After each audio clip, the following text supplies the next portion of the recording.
जैसे कि आप सबको पता है, महाभारत के युद्ध के बाद पांचों पांडव और उनकी पत्नी द्रौपदी स्वर्ग की ओर जाने के लिए प्रस्थान करते हैं, बट सिर्फ धर्मराज युधिष्ठिर ही है जो स्वर्ग तक पहुंच जाते हैं। बीच रास्ते में चारों पांडव और उनकी पत्नी द्रौपदी पहुंच नहीं पाते हैं। तो जैसे ही धर्मराज का आगमन होता है स्वर्ग में, तो बीच रास्ते में भगवान उनका स्वागत के लिए खड़े होते हैं। और जैसे ही वो स्वर्ग की तरफ प्रस्थान करते हैं, रास्ते में उनको नरक का कुछ दृश्य दिखाई देते हैं। तो वो नरक में अपने जो भाई है, चार पांडव और उनकी पत्नी द्रौपदी, उनको पाते हैं। फिर आगे आगे जैसे वो बढ़ते हैं और जैसे स्वर्ग के पास जाते हैं, स्वर्ग का दरवाज़ा खुलता है, तो वहाँ पे वो कौरवों को देखते हैं, जिनका उन्होंने सर्वनाश किया था महाभारत के युद्ध में।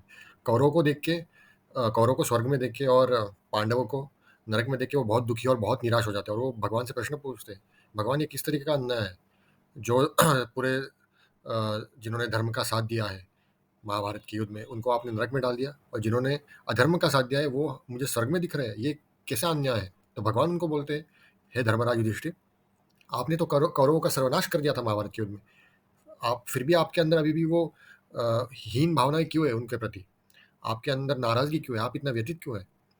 आपने तो उनको सर्वनाश करके आपने जो आपका बदला था वो तो ले लिया है, फिर भी आप इतने दुखी क्यों हो रहे हैं।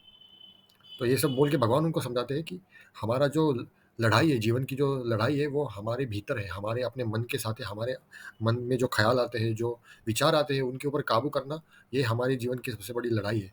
हम बाहरी दुनिया से लड़ते रहते हैं, बट हमें अपने अंदर झांक के अपने मन को काबू में करना, ये सर्वश्रेष्ठ लड़ाई है। और इस तरीके से महाभारत के अंत में ये गुरु व्यास जी ने ये विचार दिया है कि महाभारत है, ये जय जय काव्य है।